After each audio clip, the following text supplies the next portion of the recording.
Hello दोस्तों, मैं हूं अली जो कि अनअकैडमी पे एक वेरीफाइड एजुकेटर हूं। आप सभी का Haidari study point YouTube channel पे स्वागत करता हूं। आज की अपनी इस वीडियो में हम लोग उर्दू पेडागोगी के कुछ इंपॉर्टेंट एमसीक्यूज को डिस्कस करेंगे जो कि पेश किया जा रहा है एमएम अली के ज़रिए। आप लोग मुझे अनअकैडमी पे फॉलो करें, हमारे YouTube channel Haidari study point को ज़रूर सब्सक्राइब करें और इस वीडियो को ज़्यादा से ज़्यादा शेयर करें। तो चलिए शुरू करते हैं। आज का हमारा पहला सवाल कहा जा रहा है कि जब तलबा को हिज्जे दुरुस्त करने और उसको बरतने के तरीक़ेकार को सिखाया जाएगा तो वह, जब हम किसी भी स्टूडेंट को प्रोनाउंसिएशन को सही करने और उसमें सावधानी बरतने के मेथड्स को सिखाएंगे तो वो मेथड्स क्या करेंगे? क्या उनकी तख्लीकी सलाहियतों को बेहतर बनाएंगे, या फिर उनके सीखने की महारत को तेज़ करेंगे, या फिर उनकी इस्लाह करके बेहतर बनाएंगे, या फिर उनके बहाव में इजाफा करेंगे?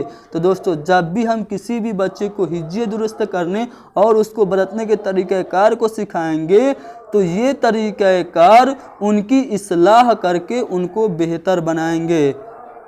अगला सवाल है कि ज़बान की हुसूलियाबी होती है। लैंग्वेज एक्विजिशन यानी कि भाषा अर्जन क्या होता है? क्या इंसानी दिमाग की बेशुमार सलाहियतों की वजह से सीखने के अमल को इसके ज़रिए जारी रखा जाता है, या फिर ज़रूरत के मुताबिक ज़ख़ीरे अल्फाज का इस्तेमाल करना होता है, या फिर ज़बान की हुसूलियाबी माहौल की हौसला अफजाई के लिए एक तकनीक है जिसमें बच्चे सीखते हैं, या फिर ग्रामर का तजिया किसी ज़बान जामे करने के लिए एक मुनज़्ज़म तरीक़ा नुक्ता नज़र है? तो दोस्तों, ज़बान की हुसूलियाबी जो होती है वो हमारे इंसानी दिमाग की जो बहुत सारी सलाहियतें होती हैं उनकी वजह से जो सीखने का जो अमल होता है वही ज़बान की हुसूलियाबी होती है।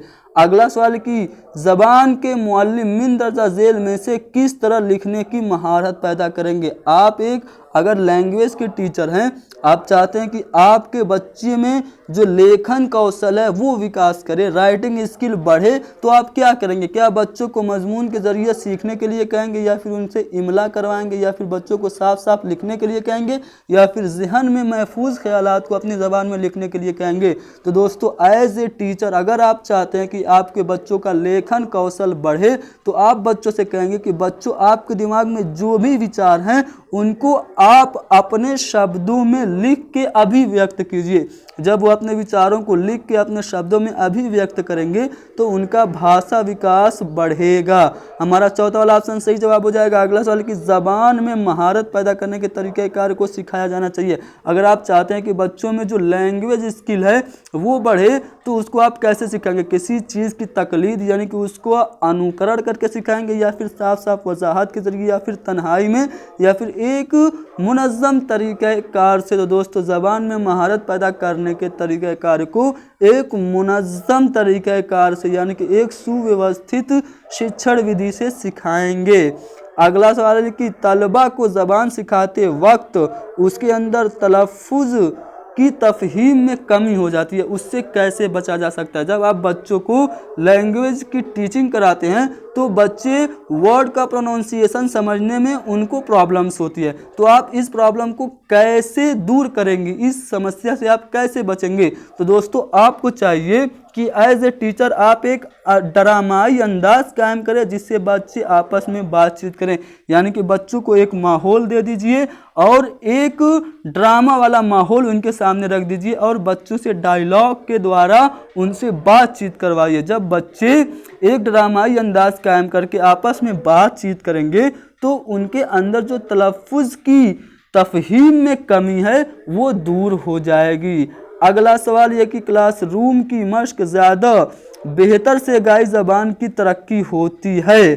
कैसे होती है? अपने पसंदीदा किरदार को, अपने पसंदीदा कहानी को किरदार के ज़रिए अदा करने में हिस्सा लेने से, या फिर मुअल्लिम के साथ सब मिलकर किताब पढ़ने से, या फिर ग्रुप में अल्फाज की सही तलफ़्फ़ुज़ पर अमल करवाने से, या फिर फ़र्दन फ़र्दन नज़में याद दिलाना और नज़में गवाने से? तो दोस्तों, अगर ज़बान की क्लासरूम की बात करें तो बेहतर से गाई ज़बान की तरक्की कैसे होगी? आप किसी भी बच्चे को उसका जो फेवरेट कैरेक्टर है वो दे दीजिए और उसके जो डायलॉग्स हैं उनको उससे डिलीवर करवाइए, यानी कि अपने पसंदीदा कहानी को किरदारों के ज़रिए जब आप अदा करवाएंगे तो ज़्यादा बेहतर तरीके से ज़बान की तरक्की होगी। अगला सवाल है कि रवानी के साथ पढ़ने का मकसद क्या है। अगर कोई भी रवानी के साथ पढ़ता है तो उसका मकसद क्या है, उसका मकसद ये कि तफसील से ज़्यादा मालूमात हासिल कर, यानी कि तफसील से ज़्यादा मालूमात हासिल करना रवानी के साथ पढ़ने का मकसद है। अगला सवाल है कि स्कूल जो आम और ख़ास तालीम में फ़र्क नहीं करते वो कहलाते, यानी कि वह स्कूल जिसमें कि सभी प्रकार के बच्चे, चाहे वो विशिष्ट बालक हो या फिर सामान्य बालक हो, एक साथ एक ही पाठ्यक्रम पर एक ही जगह पे शिक्षा लेते हैं, उस स्कूल को क्या कहते हैं। तो दोस्तों उस स्कूल को हम लोग समावेशी स्कूल कहते हैं, जिसको हिंदी में कहा जाता है मुश्तमिल स्कूल, यानी कि इंक्लूसिव स्कूल। तो ऐसा स्कूल जहाँ पे आम और ख़ास तालीम में कोई भी डिफरेंट नहीं किया जाता है वो होता है मुश्तमिल स्कूल। अगला सवाल यह है कि एक बच्चा अपनी पहली ज़बान कुदरती तौर पर क्या करता है, क्या वो हासिल करता है, तक़वियत पहुंचाता है, सीखता है या फिर नकल करता है। तो दोस्तों जो बच्चा होता है वो पहले परिवार में रहता है, परिवार के साथ वो क्या करता है, उनका अनुकरण करके भाषा को सीखता है। यानी कि अगर मैं मातृभाषा की बात करूं, यानी कि बच्चे की पहली ज़बान की, तो बच्चा पहली ज़बान को प्राकृतिक रूप से अनुकरण के द्वारा सीखता है, यानी कि बच्चा नकल करता है। तो यहाँ पे हमारा चौथा वाला ऑप्शन सही हो जाएगा। अगला सवाल है कि दर्ज झेल में किसका शुमार वसूल करने की इमारतों में होता है। वसूल करना क्या होता है, जैसे मैं किसी भी चीज़ को पढ़ूं तो उससे जानकारियाँ मैं वसूल कर रहा हूँ। अगर मैं किसी भी चीज़ को सुनूं तो उससे भी मुझे जानकारियाँ मिल, जैसे कि आप लोग मुझे सुन रहे हैं तो मुझसे सुनने से मैं आपको यहाँ पे भाषाई कौशल यानी कि लैंग्वेज स्किल बता रहा हूँ, तो आप लैंग्वेज स्किल का वसूल कर रहे हैं। तो यहाँ पे वसूल करने की कौन कौन सी महारतें होती हैं, तो यहाँ पे सुनना और पढ़ना जो होता है, चौथा वाला ऑप्शन, वो वसूल करने की महारतों में इन दोनों का शुमार होता है। अगला सवाल कि कौन सी ज़बान उस्ताद की मदद से रस्मी माहौल में सीखी जाती है। दोस्तों जो पहली ज़बान होती है वो तो बच्चा अनुकरण के द्वारा घर में सीखता है, लेकिन जो दूसरी ज़बान होती है वो स्कूल में प्राकृतिक और वो जो क्या बोलते हैं उसको, रस्मी जो माहौल होता है उसमें वो क्या करता है, दूसरी ज़बान को बच्चा सीखता है। तो यहाँ पे दूसरी ज़बान को बच्चा उस्ताद की मदद से रस्मी माहौल में परंपरागत तरीके से सीखता है। अगला सवाल है कि उस्ताद नन्हे तलबा को नए अल्फाज की तदरीस के लिए हकीकी अशिया का इस्तेमाल करता है, क्यों। जब छोटे बच्चे होते हैं उनको पढ़ाने के लिए बच्चे को टीचर क्या करता है, कोई चीज़ प्रत्यक्ष रूप से दिखा के पढ़ाता है। तो ऐसा टीचर क्यों करता है, क्योंकि जो छोटे बच्चे होते हैं वो अप्रत्यक्ष और अमूर्त चीज़ों के बारे में उतनी जानकारी उनको नहीं रहती है, तो इसलिए टीचर ऐसा करता है। जब भी टीचर नन्हे बच्चों को नए अल्फाज की तदरीस देता है तो हकीकी चीज़ों का इस्तेमाल इसलिए करता है क्योंकि नन्हे तलबा मुजर्रद फ़िक्र के अहल नहीं होते, यानी कि वो अमूर्त चिंतन नहीं कर सकते हैं। इसीलिए क्या करता है टीचर, हकीकी चीज़ों का इस्तेमाल करता है ताकि उससे जो सीखना है वो बेहतर हो सके। अगला सवाल है कि ज़बान की दर्सियात में अदब को शामिल करना चाहिए। अगर मैं लैंग्वेज टीचिंग की बात करूं तो लैंग्वेज टीचिंग में जो लिटरेचर है उसको क्यों शामिल करना चाहिए, तो लैंग्वेज टीचिंग में लिटरेचर को इसलिए शामिल करना चाहिए क्योंकि लिटरेचर से बच्चों को गौर फिक्र करने का मौका मिलता है। यानी कि ज़बान की तदरीस में अदब शामिल करना इसलिए बहुत ज़रूरी है क्योंकि ये तलबा को तनकीदी गौर फिक्र का मालिक बना देता है। अगला सवाल कि ज़बान के क्लासरूम में कहानी सुनाने की बड़ी अहमियत है, क्यों।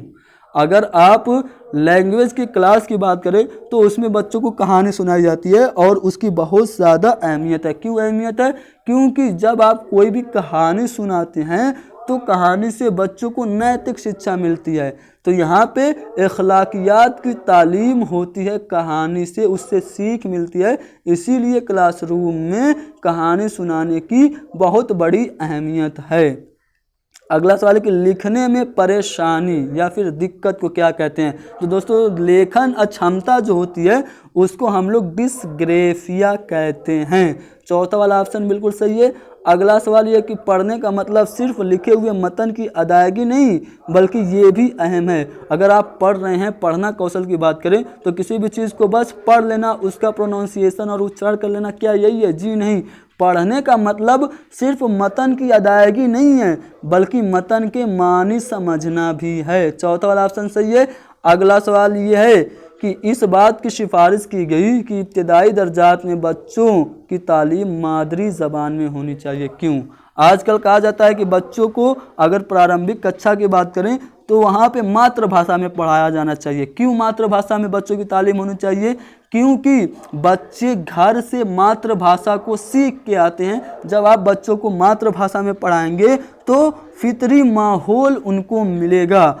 तो बच्चों की तालीम मादरी ज़बान में होनी चाहिए। क्यों? क्योंकि मादरी ज़बान फितरी माहौल बेदार करने के लिए बहुत ही हेल्पफुल होती है। तो दोस्तों यहाँ पे हमने उर्दू पेडागोगी के कुछ इंपॉर्टेंट क्वेश्चंस को डिस्कस किए जो कि सीटेट में पूछे गए थे। उम्मीद करता हूँ सभी सवाल समझ में आ गए हैं। अगर समझ में आ गए तो कमेंट कीजिए और बताइए कि हमारा लेसन और हमारी ये मेहनत आपको कैसी लगी। कोई भी राय देना चाहते हैं, सजेशन देना चाहते हैं तो आप कमेंट में ज़रूर बताएं। आप लोग अगर उर्दू के PDF यूपी टेट के लिए चाहते हैं तो आप लोग मुझे क्या कर सकते हैं, आप लोग मुझे मैसेज कर सकते हैं। हमारा व्हाट्सअप नंबर है 7275549890। आप लोग इस नंबर पे मैसेज करके यूपी टेट के लिए उर्दू के PDF फ्री में हासिल कर सकते हैं।